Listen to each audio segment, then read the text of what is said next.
നിങ്ങൾക്ക് ഇങ്ങനെ കൂടെ നെഞ്ചരിച്ചില് പുളിച്ചതായിട്ടുള്ള ഏമ്പക്കം വയറ് തട്ടി വീർക്കുക, ചെറുങ്ങനെ വയറുവേദന തോന്നുക, എന്തെങ്കിലും ഭക്ഷണം കഴിച്ചു കഴിഞ്ഞാൽ ആകെ കൂടി ഒരു അസ്വസ്ഥത, ഇത്തരം പ്രശ്നങ്ങൾ കൂടെ അനുഭവപ്പെടുന്നുണ്ടോ?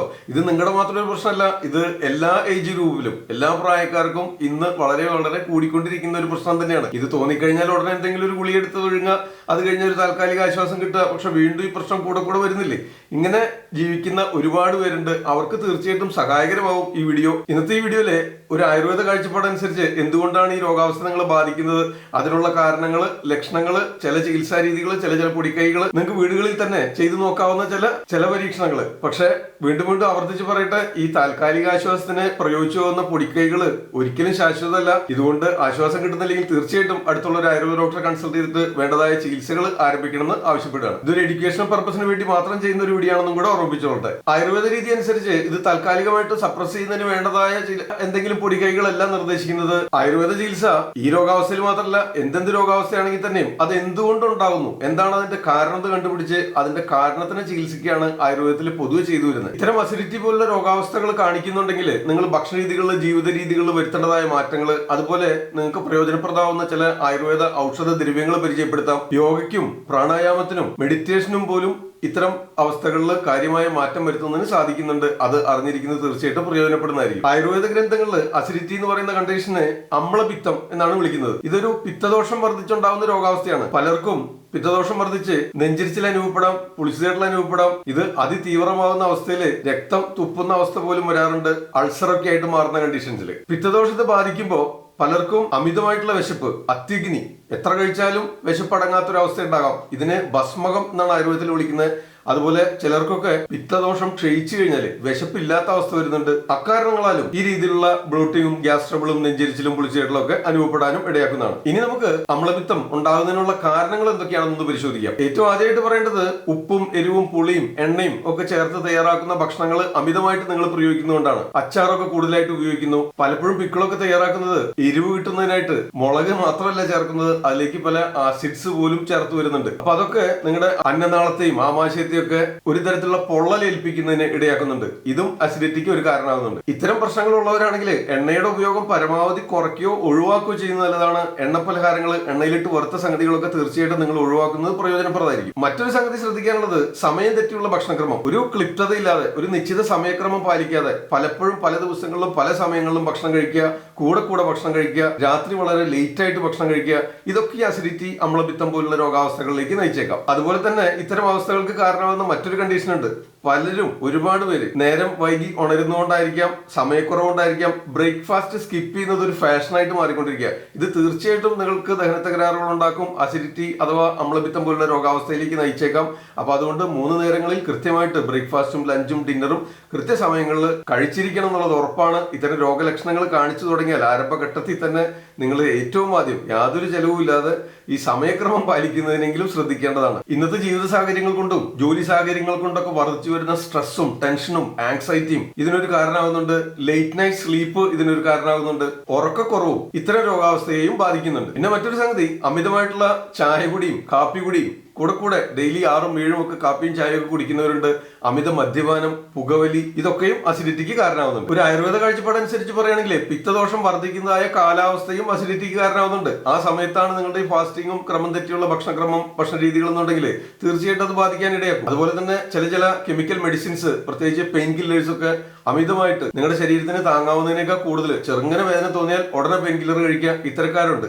അവർക്കും ഇത്തരം അസിഡിറ്റി പോലുള്ള ബുദ്ധിമുട്ടുകൾ കണ്ടേക്കാം. ഇനി നിങ്ങൾക്ക് ആരംഭഘട്ടത്തിലൊക്കെ വീടുകളിൽ തന്നെ പരീക്ഷിച്ചു നോക്കാവുന്ന ചില വിദ്യകൾ, ഈ ഭക്ഷണ രീതികളിലും ജീവിത രീതികളിലും മാറ്റം വരുത്താൻ ശ്രദ്ധിക്കണം. അതിനോടൊപ്പം തന്നെ ഇനി പറയുന്ന ചില പൊടിക്കൈകളും കൂടെ ആരംഭഘട്ടത്തിലൊക്കെ ആണെങ്കിൽ പരീക്ഷിച്ചു നോക്കിയാൽ നിങ്ങൾക്ക് കാര്യമായ മാറ്റം വരുന്നതിന് സഹായകരമായേക്കാം. തുടക്കക്കാർക്കൊക്കെ ആണെങ്കിൽ കൊഴുപ്പിന്റെ അംശം താരതമ്യേന കുറവുള്ള ആട്ടും പാലൊക്കെ കഴിക്കുന്ന നല്ലതാണ്. പശുവും പാലും കഴിക്കാവുന്നതാണ്. അസിഡിറ്റി അല്ലെങ്കിൽ അമ്ലപിത്തം തീവ്രതയിലേക്ക് എത്തിക്കഴിഞ്ഞാൽ ഈ പശുവും പാലിലും ആട്ടും പാലിലും അടങ്ങിയിട്ടുള്ള കൊഴുപ്പ് പോലും നിങ്ങൾക്ക് ഇത്തരം രോഗാവസ്ഥ വർദ്ധിപ്പിച്ചേക്കാം. അപ്പൊ അതുകൊണ്ട് ആരംഭഘട്ടത്തിലൊക്കെ പാല് കുടിച്ചു കഴിഞ്ഞാൽ പോലും ചെറിയ ആശ്വാസം കിട്ടുന്നതാണ്. കാരണം ആട്ടിൻപാലിനും പശുവും പാലിനും ഒക്കെ വളരെ ശീതവീര്യമാണ്. അപ്പൊ അതുകൊണ്ട് പാല് കുടിക്കുമ്പോൾ ഈ പിത്തദോഷം ശമിപ്പിക്കുന്നതിന് സഹായകരമാവുന്നു. അതുവഴി അസിഡിറ്റി തടയുന്നതിന് സഹായകരമാവുന്നു. ഇത് ആരംഭഘട്ടത്തിലൊക്കെ ആണെങ്കിൽ ഇത് മതിയാവുന്നതാണ്. പിത്തം ക്ഷയിക്കുന്നു, അഗ്നിവാന്തി ഉണ്ടാവുന്നു, ആ സമയത്ത് നിങ്ങൾ അമിതമായിട്ട് ഭക്ഷിക്കുന്നു, അതുവഴിയും ഈ പുളിച്ചുതേട്ടിലും നെഞ്ചരിച്ചിലും മേമ്പക്കവും വയറു തട്ടി വീർക്കലൊക്കെ ഉണ്ടാകാം. ഇത്തരം അവസ്ഥയിൽ 1 ടീസ്പൂൺ നല്ല ജീരകം 1 ഗ്ലാസ് വെള്ളത്തിൽ നന്നായിട്ട് തിളപ്പിക്കുക. അപ്പൊ അതൊരു 1/2 ഗ്ലാസ് ആയിട്ട് വറ്റും. അത് അരിച്ചെടുത്തിട്ട് കുടിക്കുന്നത് ഇത്തരം ദഹന സംബന്ധമായ പ്രശ്നങ്ങൾ, ഗ്യാസ് ട്രബിൾ, ബ്ലോട്ടിംഗ് ഒക്കെ കുറയുന്നതിന് താൽക്കാലിക ആശ്വാസം കിട്ടുന്നതിന് സഹായകരമാണ്. അതുപോലെ തന്നെ നിങ്ങൾക്ക് വീടുകളിൽ കിട്ടുന്ന സംഗതിയാണല്ലോ തുളസിയില. ഇതൊരു 4-5 ഇല എടുത്തിട്ട് ചവച്ചരച്ച് കഴിക്കുക. ഇത് ദഹനശക്തി വർദ്ധിപ്പിക്കുന്നതിന്, ദഹനക്കുറവ് കൊണ്ട്, അഗ്നിവാന്ത്യം കൊണ്ടുണ്ടാകുന്ന അസിഡിറ്റിയും അമ്ലപിത്തവും ശമിപ്പിക്കുന്നതിന് സഹായകരമാവുന്നതാണ്. അതുപോലെ തന്നെ അധ്യശനം കൊണ്ട് അമിതമായിട്ട് ഭക്ഷിക്കുക, അഗ്നിവാന്തി ഉണ്ടാകുക, കഫദോഷം വർദ്ധിക്കുക, ഇത്തരം അവസ്ഥയിൽ ഉണ്ടാകുന്ന ദഹനക്കേട് കൊണ്ടുണ്ടായിട്ടുള്ളതായിട്ടുള്ള അമ്ലപിത്തം, നെഞ്ചരിച്ചില്, പുളിച്ചേരില്, ഇത്തരം അവസ്ഥയിൽ ഇഞ്ചി ഇടിച്ചു പിഴിഞ്ഞ് നീരെടുക്കുക. അതിലേക്ക് അല്പം തേനും കൂടെ ചേർത്ത് കഴിച്ചാൽ ആശ്വാസം കിട്ടുന്നതാണ്. ഇഞ്ചിയും ശർക്കരയും കൂടെ അരച്ച് ഭക്ഷണം കഴിക്കുന്നതിന് മുൻപ് കഴിച്ചാലും വിശപ്പുണ്ടാകുന്നതിനും ദഹനം ഉണ്ടാകുന്നതിനും അതുവഴി ഈ അമ്ലപിത്തവും ഗ്യാസ് ട്രബിളും ഒക്കെ ശമിക്കുന്നതിന് സഹായിച്ചേക്കാം. ഇവിടെയും പ്രത്യേകം ശ്രദ്ധിക്കേണ്ടതാണ്, പിത്തദോഷം അമിതമായിട്ട് വർദ്ധിച്ച് ഭസ്മകം പോലുള്ള അവസ്ഥ, കൂടെ കൂടെ വിശപ്പും നെഞ്ചരിച്ചിലും പുളിച്ചുകേട്ടലും ഒക്കെ ഉണ്ടാവുന്ന അവസ്ഥയിൽ, വളരെ അധികരിച്ചിരിക്കുന്ന അവസ്ഥയിൽ നിങ്ങൾ ഇഞ്ചി പ്രയോഗിച്ചു കഴിഞ്ഞാൽ ബുദ്ധിമുട്ട് കൂടാനായിട്ട് സാധ്യതയുണ്ട്. ഈ അസിഡിറ്റി അഥവാ ഭസ്മകം, അമ്ലപിത്തം എന്നൊക്കെ വിളിക്കുന്ന അത്യഗ്നി കൊണ്ടുണ്ടാകുന്ന അവസ്ഥ, പിത്തദോഷം വർദ്ധിച്ചുണ്ടാകുന്ന അമിതമായിട്ടുണ്ടാകുന്ന വിശപ്പ്, ഈ അവസ്ഥയിൽ അന്നനാളത്തിലും ആമാശയത്തിലും ഒക്കെ ഉണ്ടാകുന്ന ഒരു പൊള്ളല്, അന്നനാളത്തിനും ആമാശയത്തിനകത്തൊക്കെ ഉണ്ടാകുന്ന ആ ഒരു സ്ഥലം, ആ മ്യൂക്കസ് ലൈനിങ്ങിന് ഒരു പൊള്ളലേൽക്കുകയാണ്. ഈ അവസ്ഥയിൽ ഒരു ഹീലിംഗ് അവിടെ ആവശ്യമായിട്ട് വരും. പക്ഷേ അസിഡിറ്റി പോലുള്ള രോഗാവസ്ഥയിൽ ആമാശയത്തിലൊക്കെ അൾസറൊക്കെ ഉണ്ടായി കഴിഞ്ഞാൽ അത് പെട്ടെന്ന് ഹീൽ ചെയ്യുന്നതിന് സാധിക്കുന്നില്ല. കാരണം ഓരോ തവണ നമ്മൾ ഭക്ഷണം കഴിക്കുമ്പോഴും അല്ലെങ്കിൽ ആ ഭക്ഷണം കഴിക്കുന്ന സമയങ്ങളിൽ കൃത്യമായിട്ട് ദഹനരസങ്ങള്, ഗ്യാസ്ട്രിക് ജ്യൂസസ്, എൻസൈംസ് ഒക്കെ അവിടെ പ്രൊഡക്ഷൻ നടക്കുന്നുണ്ട്. ഭക്ഷണത്തെ ദഹിപ്പിക്കുന്നതിനായിട്ട് ചില ആസിഡ്സ് പോലും അവിടെ പ്രൊഡ്യൂസ് ചെയ്യുന്നുണ്ട്. അപ്പൊ അതുകൊണ്ട് തന്നെ ആമാശയത്തിനകത്തുണ്ടാവുന്ന ആ മ്യൂക്കസ് ലൈനിങ്, ആ കോട്ടിംഗ് നഷ്ടപ്പെട്ടു കഴിഞ്ഞാൽ അത് വീണ്ടെടുക്കുന്നതിനും ഇത്തരം രോഗാവസ്ഥകളെ ചികിത്സിച്ച് ഭേദമാക്കുന്നതിനും വളരെ ബുദ്ധിമുട്ടാണ്. അപ്പൊ അതുകൊണ്ട് തന്നെ ആരംഭഘട്ടത്തിൽ എത്രയും പെട്ടെന്ന് തന്നെ ചികിത്സകൾ ആരംഭിക്കുന്നത് വളരെയധികം ഉചിതമായിരിക്കും. ആമാശയ സ്ഥലത്തിനും അന്നനാളത്തിലുണ്ടാവുന്ന ആ സ്ഥലത്തിനൊക്കെ ഉണ്ടാകുന്ന പൊള്ളലിനെ തടയുന്നതിന് സഹായകരമായ ഒരു പൊടിക്കൈയാണ് കറ്റാർവാഴയുടെ ജെല്ലുണ്ടല്ലോ. അത് ചെത്തിയെടുത്തിട്ട് അത് രാവിലെ വെറും വയറ്റിലും രാത്രി ഭക്ഷണത്തിന് മുൻപും ഒരു 10-15 മില്ലി മാക്സിമം അത് പതിവായിട്ട് കഴിക്കുന്നത് ആ അന്നനാളത്തിലും ആമാശയത്തിലും ഉണ്ടാകുന്ന പൊള്ളലിനെ തടയുന്നതിന് സഹായകരമാവുന്നതാണ്. നമുക്ക് കേരളത്തിലൊക്കെ പ്രത്യേകിച്ച് സുലഭമായിട്ട് ലഭിക്കുന്ന ഏത്തപ്പഴം ഉണ്ടല്ലോ, ഇത് പുഴുങ്ങി കഴിച്ചാലും ഈ അസിഡിറ്റി, അത്യഗ്നി, അമിതമായിട്ടുള്ള വിശപ്പൊക്കെ നിയന്ത്രിക്കുന്നതിന് സാധിക്കും. ഇതിന് ധാരാളം പോഷകങ്ങൾ അടങ്ങിയിട്ടുണ്ട്. ഒപ്പം തന്നെ ഒരു ആന്റാസിഡ് ആയിട്ട് പോലും ഇത് വർക്ക് ചെയ്യുന്നതാണ്. ഇനി ഏത്തപ്പഴം കിട്ടാത്ത പക്ഷം ഞാലിപ്പൂവൻ പഴമൊക്കെ കഴിക്കാം. ഇതിന് തണുപ്പാണ് എന്നുള്ളതുകൊണ്ട് ചെറുപഴം കഴിക്കുമ്പോൾ ഒരു താൽക്കാലിക ആശ്വാസത്തിന് സഹായിച്ചേക്കാം. പക്ഷെ ദഹനക്കേട് കൊണ്ട് ഉണ്ടായിട്ടുള്ളതായ അസിഡിറ്റി എല്ലാവർക്കും കുറഞ്ഞോളുന്നില്ല എന്നർത്ഥം. നിങ്ങൾക്ക് ശ്രമിച്ചു നോക്കാവുന്നതാണ്. അതുപോലെ തന്നെ അസിഡിറ്റിയുടെ ആരംഭഘട്ടത്തില് വീടുകളിൽ കിച്ചണിൽ തന്നെ ലഭ്യമായിട്ടുള്ള ഒരു സംഗതിയാണ്. നിങ്ങൾക്ക് പരീക്ഷിച്ചു നോക്കാവുന്ന 1 ഗ്ലാസ് ഇളം ചൂടുവെള്ളത്തിലേക്ക് 1 ടേബിൾ സ്പൂൺ മല്ലി കഴുകി ഒരു രാത്രി മുഴുവൻ ഇട്ട് വയ്ക്കുക.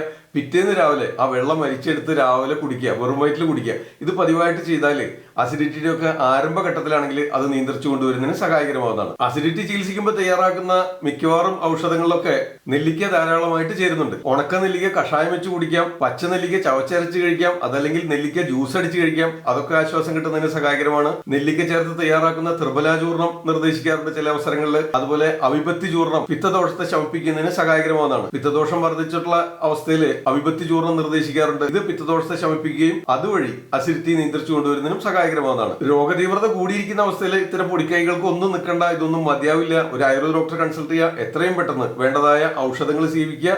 അതിനോടൊപ്പം തന്നെ ഇത്തരം രോഗാവസ്ഥ വർദ്ധിപ്പിക്കുന്നതായ ഭക്ഷണ രീതികളും ജീവിത രീതികളും നിങ്ങൾ ഒഴിവാക്കാനായിട്ടും തയ്യാറാവേണ്ടതാണ്. ഇനി നമുക്ക് ഈ രോഗാവസ്ഥയിലേക്ക് നയിക്കാതിരിക്കുന്നതിന്, അതല്ലെങ്കിൽ ഇത്തരം രോഗലക്ഷണങ്ങൾ കാണിച്ചു തുടങ്ങിയാൽ നിങ്ങൾ ഭക്ഷണ രീതികളും ജീവിത രീതികളും വരുത്തേണ്ടതായ ചില സംഗതികളൊന്നും ഇവിടെ പറയാം. ഏറ്റവും ആദ്യമായിട്ട് അമിതമായിട്ട് ഭക്ഷിക്കുന്നത് നിർത്തുക. ഹെവി മീല് ഒക്കെ ഒഴിവാക്കിയിട്ട് ലൈറ്റായിട്ട് നിങ്ങളുടെ വിശപ്പിനനുസരിച്ച് നിങ്ങൾക്ക് ആവശ്യമുള്ളതിനേക്കാൾ കുറഞ്ഞ അളവിൽ ഭക്ഷണം കഴിക്കാനായിട്ട് ശ്രദ്ധിക്കുക.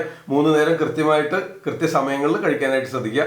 ബ്രേക്ക്ഫാസ്റ്റോ ഡിന്നറോ ഏതെങ്കിലും ഒരു മീല് സ്കിപ്പ് ചെയ്യുന്ന സ്വഭാവം ഉണ്ടെങ്കിൽ അത് മാറ്റിയെടുക്കുക. പിന്നെ ഈ എണ്ണയിൽ വറുത്ത സംഗതികൾ, എണ്ണ പലഹാരങ്ങൾ, ഉഴുന്നുവട, പഴംപൊരി, പരിപ്പുവട, ജങ്ക് ഫുഡ്, കൂടുതൽ ഉപ്പും എരിവും പുളിയും എണ്ണയൊക്കെ ചേർത്ത് തയ്യാറാക്കുന്ന ഭക്ഷണങ്ങൾ, ഫെർമെന്റഡ് ഫുഡ്, പുളിപ്പിച്ചെടുത്ത സംഗതികൾ, അതുപോലെ ഷെൽഫ് ലൈഫിന് വേണ്ടിയിട്ട് പലതരത്തിലുള്ള പ്രിസർവേറ്റീവ്സ് ഒക്കെ ചേർത്ത് തയ്യാറാക്കുന്ന ഭക്ഷണ സാധനങ്ങൾ, ഇതൊക്കെ ഒഴിവാക്കുന്നത് തീർച്ചയായിട്ടും പ്രയോജനപ്പെടുന്നതായിരിക്കും. നിങ്ങൾക്ക് ശ്രദ്ധിക്കാവുന്ന, ശീലിക്കാവുന്ന മറ്റൊരു സംഗതിയാണ് ശരീരത്തെ തണുപ്പിക്കുന്ന പ്രോപ്പർട്ടീസ് ഉള്ള സംഗതികൾ കഴിക്കാനായിട്ട് ശ്രദ്ധിക്കുക. പഴങ്ങളെല്ലാം തന്നെ പൊതുവെ ശീതവീര്യമാണ്, പാല് ശീതവീര്യമാണ്.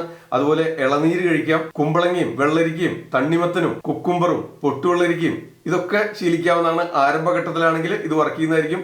പക്ഷെ രോഗതീവ്രത വന്നു കഴിഞ്ഞാൽ ഇതൊക്കെ കഴിച്ചാൽ പോലും അസിഡിറ്റിയും നെഞ്ചരിച്ചിലും പുളിച്ചേട്ടലും നിങ്ങൾക്ക് അനുഭവപ്പെടുന്നതാണ്. നേരത്തെ പറഞ്ഞല്ലോ, ചായയും കാപ്പിയും ആൽക്കഹോളും പുകയിലും കാർബണേറ്റഡ് ഡ്രിങ്ക്സ്, സോഡ, ഇത്തരം സംഗതികളൊക്കെ പൂർണ്ണമായിട്ട് ഒഴിവാക്കുന്നത്, അതിന് യാതൊരു സംശയവും വേണ്ട. ഇത്തരം രോഗലക്ഷണങ്ങൾ കാണിച്ചു തുടങ്ങിയാലെങ്കിലും നിങ്ങൾ ഒരു കാര്യം പ്രത്യേകം ശ്രദ്ധിക്കുക, വളരെ ലൈറ്റ് ആയിട്ട് നേരത്തെ ഡിന്നർ കഴിക്കാനായിട്ട് ശ്രദ്ധിക്കുക. എന്നിട്ട് ഏകദേശം ഒരു 6 മണി 7 മണി സമയത്ത് ഡിന്നർ കഴിക്കുക. എന്നിട്ട് ഒരു 2 മണിക്കൂറെങ്കിലും സമയം കഴിഞ്ഞതിന് ശേഷം മാത്രം ഉറങ്ങാനായിട്ട് ശ്രദ്ധിക്കുക. നമ്മുടെ വീഡിയോയുടെ ആരംഭത്തിൽ പറഞ്ഞ പോലെ സ്ട്രെസ്സും ടെൻഷനും ആങ്സൈറ്റിയും ഒക്കെ ഇതിന്റെ ഒരു കാരണമാവുന്നുണ്ട്. അപ്പൊ അതുകൊണ്ട് നല്ല ശാന്തമായ മനസ്സോടെ സമാധാനമായിട്ട് രാത്രിയിൽ ഒരു 8 മണിക്കൂർ ഉറങ്ങണം. ഒരുപാട് സ്ട്രെസ്സും ടെൻഷനും ആങ്സൈറ്റിയും ഒക്കെ ഒഴിവാക്കാനായിട്ട് ശ്രദ്ധിക്കുക. ഇതിന് തീർച്ചയായിട്ടും സഹായകരമാകുന്ന ഒരു സംഗതിയാണ്, ഒരു നല്ല ശീലമാണ്. ഇത് മാത്രമല്ല, രോഗപ്രതിരോധ ശേഷി വർദ്ധിപ്പിക്കുന്നതിനും ശരീരത്തിന്റെ ആരോഗ്യം നിലനിർത്തുന്നതിനും വെയിറ്റ് മാനേജ്മെന്റിനും മറ്റു പല രോഗാവസ്ഥകളെയും തടയുന്നതിന് പോലും സഹായകരമാണ് നിത്യേനയുള്ള യോഗാഭ്യാസം, പ്രാണായാമം, മെഡിറ്റേഷൻ. ഇതിന് മാക്സിമം 1 മണിക്കൂർ സമയം രാവിലെയോ വൈകിട്ടോ കണ്ടെത്തി കഴിഞ്ഞാൽ കാര്യമായ മാറ്റം അസിഡിറ്റി രോഗാവസ്ഥയിൽ മാത്രമല്ല നിങ്ങളുടെ ജീവിതം തന്നെ മാറ്റിമറിക്കും. യോഗ പ്രാണായാമം ഒക്കെ ശീലിക്കുമ്പോൾ പവനമുക്താസനം, വജ്രാസനം, അതുപോലെ അനുലോമ വിലോമ പ്രാണായാമം, ശീതളി പ്രാണായാമം, ഇതൊക്കെ ഇതിന് സഹായകരമാവുന്നതാണ്. നിങ്ങൾക്ക് ഒരു യോഗ മാസ്റ്ററെ സമീപിച്ച് കൃത്യമായിട്ടുള്ള പരിശീലനത്തോടു കൂടി ഇത്തരം യോഗാഭ്യാസ മുറകൾ പരിശീലിക്കാവുന്നതാണ്. അതുപോലെ തന്നെ കാലാവസ്ഥയ്ക്ക് അനുസരിച്ചും ചില മാറ്റങ്ങൾ വരുത്തേണ്ടതുണ്ട്. നല്ല ഉഷ്ണകാലത്ത് സമ്മറിലൊക്കെ നിങ്ങൾക്ക് രാമച്ചം ചതച്ചിട്ട് വെന്ത വെള്ളം കുടിക്കാനിട്ടെടുക്കാം. സംഭാരം കുടിക്കുന്നത് ശീലമാക്കാം. അതുപോലെ ജീരകമൊക്കെ ഇട്ട് തിളപ്പിച്ച വെള്ളം കുടിക്കുന്നത് നല്ലതാണ്. മഴക്കാലത്ത് മൺസൂൺ സീസണിൽ വിശപ്പ് അമിതമായിരിക്കും എന്നുള്ളതുകൊണ്ട് വിശപ്പ് വർദ്ധിപ്പിക്കുന്ന തരം ആഹാര സാധനങ്ങൾ പൂർണ്ണമായിട്ട് ഒഴിവാക്കുക. അതിന്റെ കൂടെ തന്നെ പുളിപ്പിച്ച് തയ്യാറാക്കുന്ന ഭക്ഷണ സാധനങ്ങൾ, ഇഡ്ഡലിയും ദോശയൊക്കെ ഇല്ലേ, ഇത്തരം സംഗതികളും കൂടെ ഫെർമെന്റഡ് സംഗതികളും ഒഴിവാക്കുന്നത് നല്ലതായിരിക്കും. വിന്റർ സീസണിൽ പൊതുവെ വിശപ്പ് ഉണ്ടാവും. ആ വിശപ്പ് വർദ്ധിച്ചു വരുന്നതിനനുസരിച്ച് നിങ്ങൾ അമിതമായിട്ട് ഭക്ഷിക്കാനായിട്ട് സാധ്യതയുണ്ട്. അപ്പൊ അതുകൊണ്ട് ദഹനശക്തി വർദ്ധിപ്പിക്കുന്നതിനായിട്ട് ചുക്കും ജീരകവും വെളുത്തുള്ളിയും ഉലുവയും ഏലക്കയും ഇലവങ്കപ്പട്ടയും ഇത്തരം സ്പൈസസ് ഒക്കെ കൂടുതലായിട്ട് ഭക്ഷണത്തിൽ ചേർത്ത് തയ്യാറാക്കുന്നത് നന്നായിരിക്കും വിന്റർ സീസൺ. അസിഡിറ്റി പോലുള്ള രോഗാവസ്ഥ കൊണ്ട് നിങ്ങൾ ബുദ്ധിമുട്ടുന്നവരാണെങ്കിൽ ഇതിനെപ്പറ്റി നമ്മൾ മുൻപ് ചെയ്തിട്ടുള്ള ഈ വീഡിയോകളുടെ ലിങ്ക് ഒക്കെ ഇവിടെ കൊടുക്കാം. തീർച്ചയായിട്ടും കയറി കണ്ടിരിക്കേണ്ടതാണ്. എല്ലാവർക്കും ഷെയർ ചെയ്ത് കൊടുക്കുക. നിങ്ങളുടെ അഭിപ്രായങ്ങൾ, നിർദ്ദേശങ്ങൾ, സംശയങ്ങൾ കമന്റുകളായിട്ട് രേഖപ്പെടുത്താൻ ഞാൻ ഡോക്ടർ സേവ്യർ മറ്റൊരു വീഡിയോയിൽ വീണ്ടും കാണാം. തൽക്കാലം നിർത്തട്ടെ. നന്ദി, നമസ്കാരം. ആദ്യം ആയുർവേദം.